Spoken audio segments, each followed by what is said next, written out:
Hey everyone, welcome to the Roundtable with Vienna Whyte, Season 1, Episode 52. I'm your host, Millie Rouge, from the band Vienna Whyte here in Edmonton, Canada. This Roundtable is a YEG music production. Let's get into introducing our guests for today. Our first guest is Stephanie French, also from Edmonton, Canada as well. Our other guest for today is Ollyvans from Cape Town, South Africa. So welcome, everybody. Thank you for coming on the show today. My very first question I have for you today is, how has your Monday been so far? It's a very hard question, but how has it been? It's been a good Monday. It stopped raining. I can see the sun. I'm happy. How about yourself, Ollie? It's been a lot of housework because obviously there's lockdown, so a lot of the house workers aren't coming in. We have to do a lot of the work ourselves, or all the work ourselves actually. So it's very humbling. It's very humbling. I actually talked to a fellow yesterday from Cape Town as well, and he said that you guys had a liquor restriction and a tobacco restriction as well. Is that correct? Yes, that is correct. That's so interesting because here in Canada, like that didn't happen. Like we still had liquor stores just popping, and there was no stopping of that. The weird There thing are is Uber Eats too. Yeah. They've let the liquor kind of continue. So the bottle store opened about just over a week ago. But the tobacco hasn't been allowed for some reason.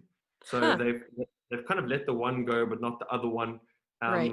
It's a bit tricky because I've got a lot of friends that smoke, and now they're forced to they buy cigarettes that are not kind of real cigarettes. It's like these cheap brands, and these people can't because they're addicted to this stuff. So it's not cool what the government's doing. Yeah. I really don't understand why, but I mean, I'm sure they have their reasons. You're the one, not the other one, so it's a bit weird. Yeah, that's super strange. And I mean, we're here in Edmonton, and they're kind of lifting I think soon they're lifting our third phase soon. So we have a lot of restaurants open. We have restaurants open. Yeah, with restrictions. Yeah, with restrictions. You can't fill it up. Everyone's super distant. Yeah. Okay. Yeah, everyone's wearing a mask still. So, but it's just crazy to see how in the world things just how long it takes. Or I know some other places are way farther than us too. So it's just and how different people are handling it. It is weird. Absolutely. But at the same time, can I say that I've just realized that everyone is actually human after all, because this has affected us very similarly, even though people are dealing with it differently. It's incredible to see that, my favorite bands that they actually don't seem human to me, because they're these people that you see on social media and whatever. Yeah. And this thing has affected them the same way. And it's suddenly you realize these are also just humans. We're all actually in this together. Yeah. So we've got to help each other and not feel so disconnected from each other, which is why this is cool. This is awesome. Yeah. This is honestly the reason this whole show started. It was this show was never supposed to happen, but it's a blessing in disguise because of quarantine, I was supposed to be doing live streams with my madmate, but my phone will not let me live stream for whatever reason. Yeah. It used to cut out all the time. So I was like, okay, I'll start doing Zoom calls. And then we started introducing people from around the world. At first it was just Edmonton, but then we're like, let's try Cape Town, South Africa. And here we are now. So that's super cool. Yeah, why not? Yeah. This before. Yeah. Well, now even after quarantine, I'm like, I'm gonna still do this because this is cool. I just want to meet new people 100%. and talk to people I will never probably see in person, but I will know you through the internet. So yeah, that's true. It's absolutely. a blessing in disguise. Yeah, absolutely. Thank you guys so much for kind of chatting about that. I quickly want to talk about your actual musical careers. I kind of want to hear more about your background and kind of how you got to where you are today. So Miss Stephanie, can you kind of start it off and tell us about your musical journey, kind of how you started and where you're at now and where you're continuing to go with your music? Okay.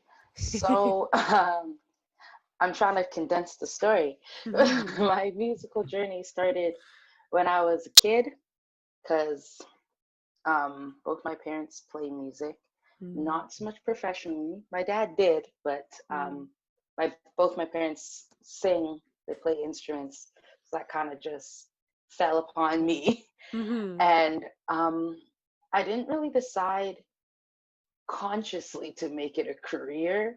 I was singing at a lot of like Black History Month events and I would get paid for them, but didn't really click in my head that this was a career. It was just like, this is just what we do every February. We sing at this concert, they give me some money. That's great. Um, Even when I went to music school and university, it still didn't really click that this could be a career. It was just like, I like singing. I should go to school for singing. Let's do this. Yep. So I feel like I was always just kind of like in the music career-ish community, but it didn't hit me until honestly recently. until honestly like 2 years ago, I was like, why am I still entertaining all these side drops? Like, I need to do this and commit. This is what I want. I need to not be scared, like, oh, I'm gonna be homeless, the starving musician. You know, I was like, I'm just gonna commit. And what's funny is the day I'm like, I'm gonna commit, I had one good year and then COVID. Yep. But it was a blessing in disguise because now I have so much time to practice my instruments. I have so much time to learn recording software. Because I can't just go to a studio and be like, you do it. Here's my song. You figure it out. Yeah. Now I've got to like lay down that piano track by myself and send it to them. I've got to lay down that demo vocals and send it to them. Yeah. So I'm learning a lot. Working on getting some original music out there. Through like my 2 years, year and a half of committing to music, I've been on other people's albums, so I've got to see how like that process goes. I've written a bunch more songs, so that's cool.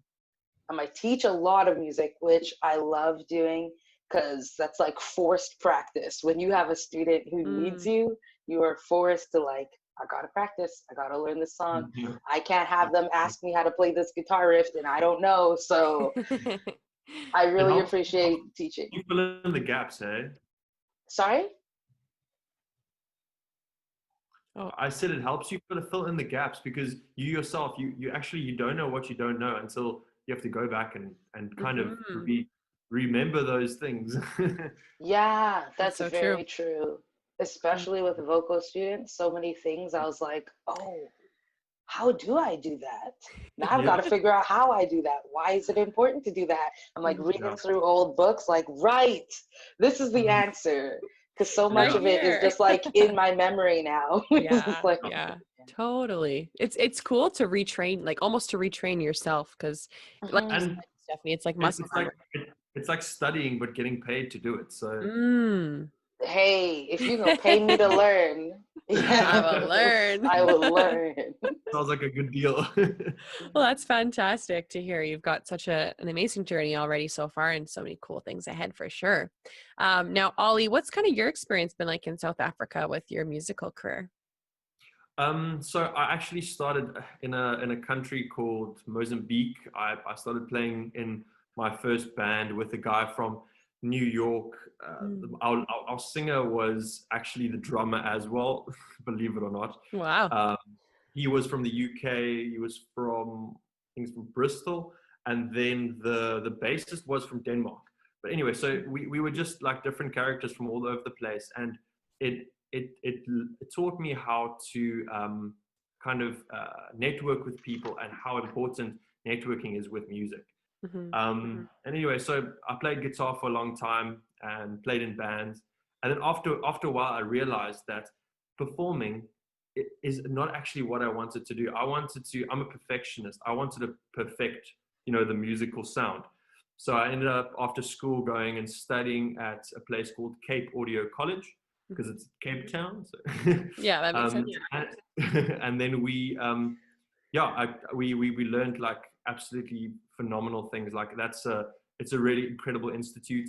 And right after that, I went into kind of setting up my own recording studio, buying gear, slowly but surely building it up. And I've worked with the biggest or some of the biggest producers in my country, and the music industry is just so much more interesting when you're able to work with so many musicians. Because every single time I work, I work with a different artist. Mm. With when something like, if I was just an artist, I would only be working on my music. And that's a cool thing, you know, with production, you're able to do more than just your own stuff. But another thing it all has pros and cons, because sometimes when you work on other people's music, you can't change too much because it's their stuff. But it's still cool. It's fresh new music all the time. So it's been an amazing journey. But one thing that can be said is South Africa, musicians aren't paid a lot here. We're really, like, for example, we'd get paid, like, if you're lucky, you'd get paid $200 a gig. Is that a lot for you guys, or is that little? Depends. Are you getting Yeah. 200 for the whole band? For a solo act. For a solo act. Okay. Okay. That almost, depending on how long I'm singing, that almost would be like around standard-ish. Yeah. Okay. Yeah. Because there is some places that would go below like a 150. Yeah. Some might go higher, and that's like, thank you so much. Okay. That's cool to see. Like, I think then, you know, maybe South African musicians are actually just paid the same amount that other people are. But I just think then it just goes to show that as musicians, we should get paid more for our craft, because the hours that have been put in to equal that performance is actually worth a lot more than that $200. Absolutely. I totally agree with that. We should videotape our practice sessions and stuff. Because I think like when it comes to being like a doctor, people are like, oh, I get it. When it comes to being a musician, people are like, but weren't you just born with it? You're just talented. Just like pick up that instrument and go. People expect you to do it for free sometimes. And I'm like, a doctor doesn't just walk in there and be like, yo, today I'm not gonna charge the people any money. I'm just gonna do this free. Like, no, you don't do that. Exactly. It's a concept I'm surprised that people are still so behind on, but hopefully one day. And I mean, I'm hoping after this whole COVID pandemic, people are realizing the amount that they use entertainment as their filler, like the albums, the movie shows they watch, the TV shows, and they're like, oh, maybe we should appreciate this a little bit more. Yeah. Especially now that it's summer and they're stuck inside. Remember all those music festivals you wanted to go to and you wanted them for free? Yeah. Sir, ma'am, please give me your money. If I look like I'm getting cold, I'm not like weird or anything. It's winter here, or it's becoming winter. So I'm pretty cold right now. That is so weird. That's so strange, but it makes sense. It's not winter here. No, we're lucky. We only get 2 months of summer, so we're like, soak it in. Yeah. I can see that. That's super cool. Awesome. Well, thank you both for kind of sharing about your musical journeys. It's awesome to kind of hear where you came from and where you guys are going. So I actually want to talk about our topic of the day, which is body image in the music industry. So we're going to kind of get some different perspectives here. Ollie kind of wants to talk about more of the producer side and kind of what he's seen. I know he's been in the music industry, so he'll kind of give us that perspective. And Stephanie, you kind of have that female-based opinion, so you definitely have some experience with what's been expected of you, or even your own through social media, your expectations of your body. So my first question is, why do you think body image matters so much to media and fans of big celebrities? Why do you think people care so much about the way people look? Because I don't actually know why. So Ollie, maybe you start it off if you've got something.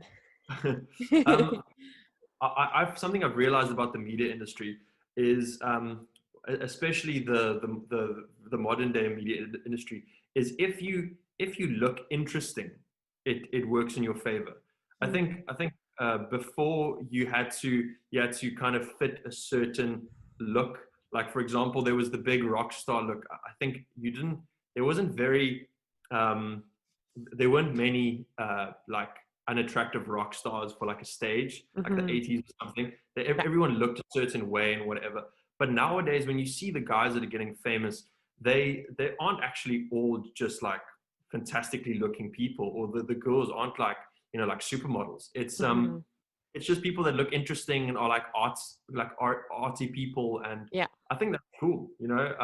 And that's the cool thing about the modern day music industry is I think it's not about, you don't have to be a model and a musician at the same time.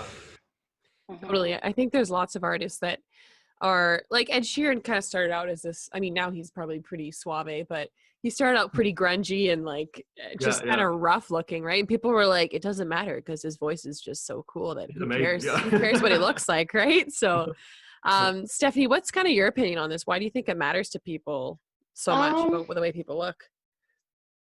I don't know. I feel like a lot of reasons. There's like representation reasons. There's selling point reasons. Like I want you to look like this, so you can sell this product and stuff. I'm honestly, I'm trying to figure it all out because I don't care. I care so much about the music and like sounding right and doing a good job that a lot of times I'll get to a show and be like, oh, I was gonna wear this bracelet today, I left it at home. Or I'm calling like a parent to be like, I left my heels, can you bring them? Because I'm not thinking about that. I'm thinking about performing well. But I do notice that like other people care, so I'm trying to like care more. But it's very hard when you see that like your selfie got so much attention, but that song you work hard on, it's like your mom just saying good job. Yeah. I'm like, I'm not here for my face. Exactly. I think that's a really good, I think it's actually one of the worst, not worst compliments you can give someone, but when you just say to someone like, oh, you're so beautiful, or you're so attractive, or you're so pretty, it's like, okay, continue. It's like they forget that I have a mirror. It's like, I have a mirror. I know I look good. I put on these clothes. I know. But did you like the song that took me like 3 hours, like 7 days to figure this out? Did you like that? Because this was just maybe like an hour. Yeah. Exactly. So I kind of want to know if you've had any maybe negative or positive experiences with body image in the music career industry before. Have you ever had a moment that's kind of like put you down or maybe lifted you up? It could be positive or negative. It doesn't have to necessarily be a bad thing, but and if you haven't, that's okay. But if you can think of one, I'd be curious to hear more about it. It's an interesting one. I don't have anything yet. Stephanie, do you want to answer that one? I'm thinking of some, and most of it was like because, as I said, I was kind of very music focused and not very image focused. But everyone else seems to be very image focused. So I get a lot of comments that's like, you got to dress like this person, or you got to do this, or stop wearing like long sleeve shirts and a bow tie. Like you gotta have something. And I'm like, but my legs don't matter. Like, why must you see them? Yeah. If I want to wear something, that's sure, but that's not my focus. Yeah. Do you think Olly, because I know you said you were in a boy band, like kind of like a boy band, basically. There's 4 boys in a band. Do you think, not in a One Direction kind of way, but in a band of men, do you think like the majority of our songs are love songs for some reason. Oh, like, okay. Songs do really well, and like if there's 4 boys singing it, it does even better. Yeah, exactly. Okay, so you were in a boy band. Perfect. We established that. So do you think in your band the expectations, like compared to Stephanie, for example, do you think there really is no expectations for men, or do you think it's like there are some? I think there is, because I perform in a few bands, and this one band, Red Sheep, which is the boy band that we're talking about now, is that our audience is, I think, 70% women, and the guys, like when we go to a show, we try to dress a certain way, like we do button ups, and we try to look like 4 gentlemen, you know. And then maybe the band before us, they got like ripped vests, and like they look a little bit like hectic, you know. So we want to kind of also promote ourselves as good people, and I think girls as well. Like it's weird to say, but girls as well. If they see 4 attractive guys on stage, they're slightly more keen to get the music as well for some reason, Right. especially when it comes to live shows. They'll go listen to the music just because it's an attractive person playing it. Like it's not necessarily, I'm not like fully supportive of that, but No, it's just that's how things are. the Yeah. reality of it. Yeah, which is an unfortunate reality, but it's sometimes you have to almost work the system with the way you look, Yeah. which is crazy. But then the other thing is like you could play music to people on iTunes or something and be like, this is a great band, you know, and then that's the end of it. But as soon as you start doing live performances, that's when the image thing comes in. Right. And that's when you actually maybe should do something or not do something to be successful, because there might be a formula that works. Right. For example, I think just being slightly shocking as well might help. Like if you do something that really stands out, then that could assist you in a live performance. Yeah, absolutely. I don't know how to do any backflips, so what can I do that's shocking? You got dance moves, Stephanie. Your dance moves are like shocking enough as is, because I cannot dance for the life of me. I've seen Stephanie perform live because we live in the same city, went to the same music school, and she's got some power to her moves. You guys have met each other in like Yes. Yes, yeah. She's so my homie now. Yeah. So I've sung with Stephanie before. I've done backup moves for her. They weren't very good, but I tried. They're good. And I've seen her dance, so I can test to it. She's great. She's got Maybe that's what it is. Yeah. It is very shocking for the people who perform with me, because in rehearsal I'm like, this is it, this is it, this is it. And on the show I'm like, yay! You're like, what's happening? So I try to warn everyone, like before we go on stage, I'm like, I don't know what's gonna happen. The song's gonna play and I'm just gonna move. I don't know. You just keep doing what you're doing. Yeah. I don't know. Don't be surprised. What genre of music do you do, Stephanie? Or what do you guys do? I really like okay, if I'm gonna like do more of the dancey stuff, I like a lot of like funk and soul, some gospel stuff. But I also really like singing like Adele and more like pop ballads. Yeah. So it depends. I'll either cry or dance, whichever one. You just want people to feel something. You gotta feel something. Yeah, that's awesome to hear. Millie, I love you pop music. Yeah, so my bandmate and I, we actually play, we label it like indie pop, but our kind of our message or theme, we haven't released any music actually, but we're in the process of writing right now. But our goal is to make music that makes people like just want to dance. And like, that's we call it boppy.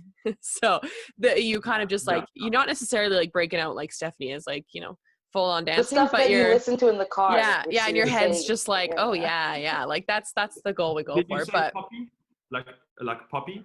Like boppy, like, you know, when people are like, it's a bop, you know, it's a very weird term, but yeah, basically we want to be like exciting for people. Yeah, they're bobbing their head type of thing. Yeah, absolutely. Thank you for asking. You guys know what pop stands for? Why pop music is called pop? Is it not popular? Popular music, is that what it stands for? No, it's definitely got it right. Pop means popular. Okay. So like rock used to be labeled pop a while ago when rock was just like this, the main stuff on the radio. And nowadays pop is actually like electronic dance, I think, and which makes sense. Yeah. Oh, that's interesting. We actually took a course. It was called The History of Pop. So we probably should have known that. I was like, I'm sure it's popular, but I was just scared. I was like, maybe it's a trick question. I'm sure. But we're being tested. To be honest, in modern day music, it is actually formed its own genre almost. Like it has, like, because rap is very listened, but you don't call rap pop. Like, it's popular, but you don't call it pop. Which I think maybe in modern day music, pop has found its own way.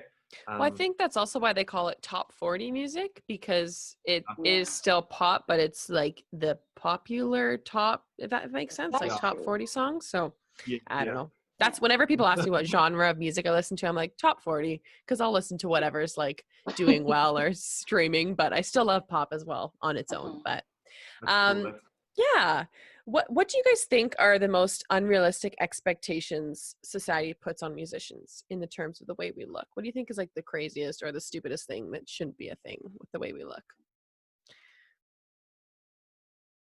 We should look good while we're performing. Like I don't want to care how I look while I perform. Like I want to just like I want to sweat and I want to make weird faces while I'm bending the strings of my guitar. But it's considered weird, I think. Yeah, no, that's a really good point. And even a lot of guitar players, they have this face, and I know Steffi knows this face, but it's like their solo face where they're like, and people make fun, and I think it's so funny though. It is kind of like comical when you watch it, but people do make fun of that a lot, like how guitar, but it helps them to feel the music they're playing. So why are they being made fun of? When I'm performing and I like catch myself doing a face and I look over at the drummer or something doing one as well and I'm like, okay, we're good. It's okay. The stanky face. Yeah, you're all doing it. I think I don't like how I either have to be an athlete or like a body positive activist. Like, because there are people that, because a lot of times I dance a lot, I'll either get pushed into the, oh, you must be like Beyonce singing and running at the same time. I'm like, no, I'm out of breath. I just hit it. I hit my out of breathness. I am not an athlete.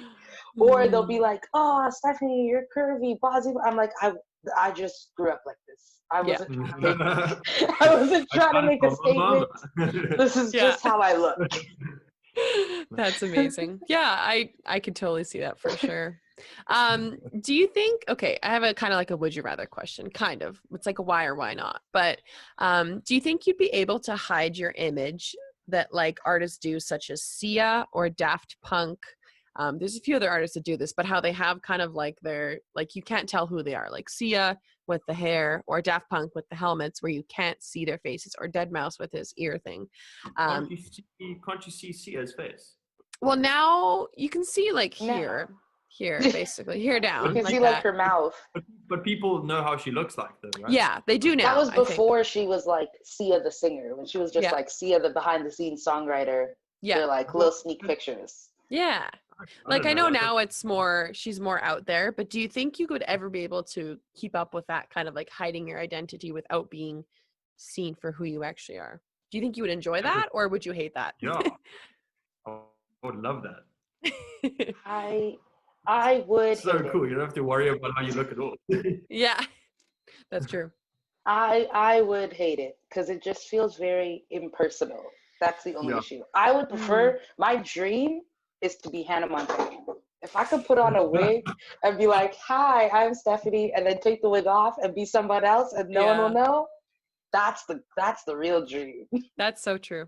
I think like when people get to that level of being famous and it's like the point where it's like not livable, you know, where you have security guards watching every move, I think that's where people would want that Hannah Montana kind of alter ego, because you want to live a normal life, but you have to live this insane lifestyle. Like I just think it's insane the amount of, like I was reading this article not long ago about this person who broke into Taylor Swift's apartment and slept in her bed, and it was like this random dude, and and I'm assuming there's like video footage or something, wasn't released, but like even like the Kim Kardashian thing, how she got, you know, robbed in Paris and was like literally tied up, like that's insane. Like I could never imagine.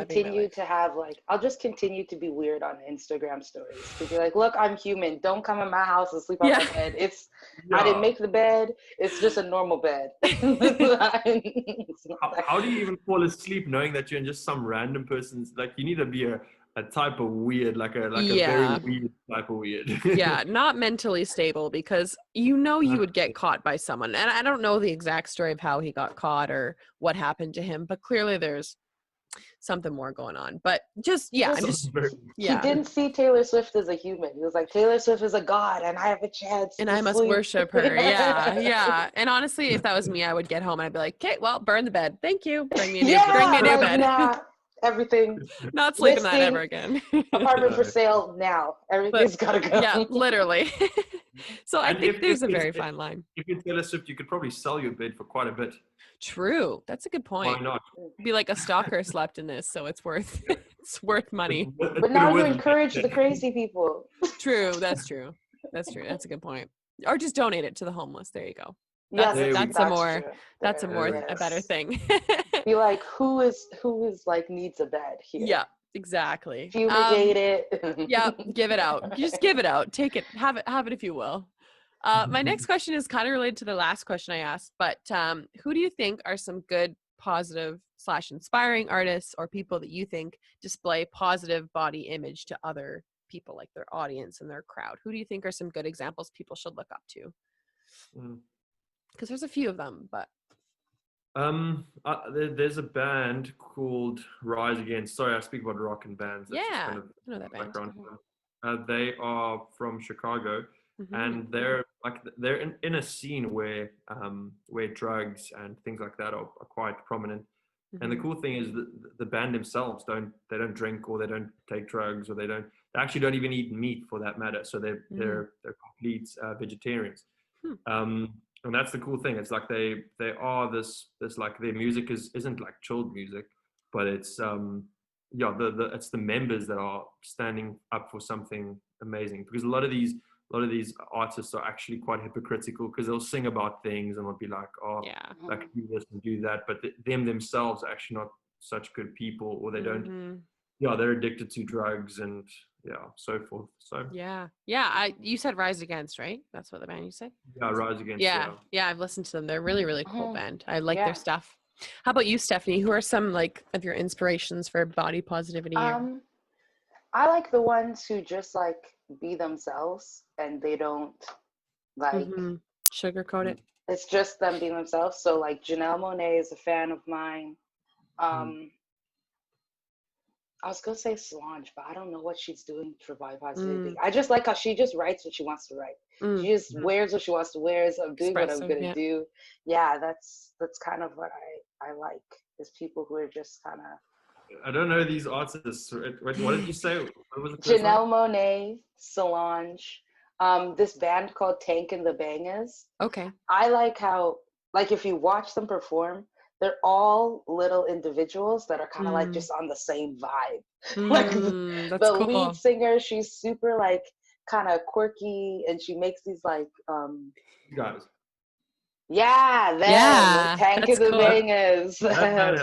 They look cool. She'll make almost like sound effects when she's singing, and then there's like a flautist in the background, and he's just like, like they're all on the same vibe, but they're doing their own thing and have their own personalities. I really like them. That's awesome. I'm excited to look these people up too. That's going to be awesome.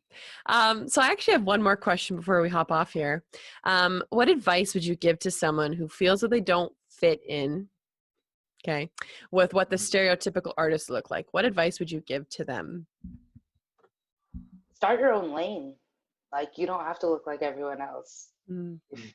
If you're the kid with like, I don't know, a weird teeth, you go run with that. Like that's your thing now. Keep doing it. Yeah. Smile bigger. Show them your ugly teeth. Keep doing it. That's now your thing. That's your lane. Yeah, absolutely. How about you, Ollie? What's kind of some advice you would give someone else? Yeah, I would say the same thing. And the beautiful thing about music is, it's like, if you're an actor and you've got a problem with how you look, then it's going to be a bit of a problem for you. But the music industry is, wow, like it's an incredible place where people aren't judgmental to how you look, I think, personally. And if they are, then they're the problem, not you. Yeah. It's music for the sake of music. So we should appreciate the music, not how someone looks or how weird they look or whatever. Yeah. But also, I also agree with Stephanie. Like, if you got weird teeth, make that your thing. Like, I don't know, like, be creative about it. It's a creative space. So that like who is it? Underground or whatever, the rapper from way back who had like a whitish nose, and he put that in his song, the Humpty Dance. He was like, I'm Humpty, right? And he was like, that's your thing, do it. Display it. Yeah. This is what it is. That's awesome. So that was actually our last question for the day. We are out of time, but we're so lucky to have had you all on today. If you're at home watching this roundtable with Vienna Whyte on YouTube, make sure to like, subscribe, and hit the bell button so you can be notified about our shows. We post 2 a day, Monday to Friday, so there's a lot of content to watch if you want to watch it. If you want to hear this conversation on Spotify, just search up the Vienna Whyte podcast and you can start listening now. So before we sign off here, could I get you all to say your name, stage name, and where our audience can find you on social media? So Stephanie, can you sign yourself out? Hi, or I guess I should say bye. My name is Stephanie French. That is just my real name. And you can find me at thestephaniefrench.com or just the Stephanie French all over social media. Fantastic. And Ollie, can you sign yourself out? I want to say goodbye to everybody. Thank you very much for tuning in if you did tune in. And if you guys need music productions done or anything, please www.Ollyvans, so it's OLLYVANS.co.za. You can go to my studio page, which has all my studio productions on it, so you can submit music to get mastered and mixed. And you can also check out past projects that I've worked on. You can also check out Ollyvans.co.za/artist, and there you can see my personal projects which I work on, where I sing and play guitar in. So yeah, that's kind of my creative space. Thank you very much, and thanks for having me. Yeah, I'm excited to check out your website now. I'm excited. Well, thank you so much. It was great meeting you, Ollie, and it was great to see you again, Stephanie. Yeah. I will talk to you guys soon. Bye-bye. Bye.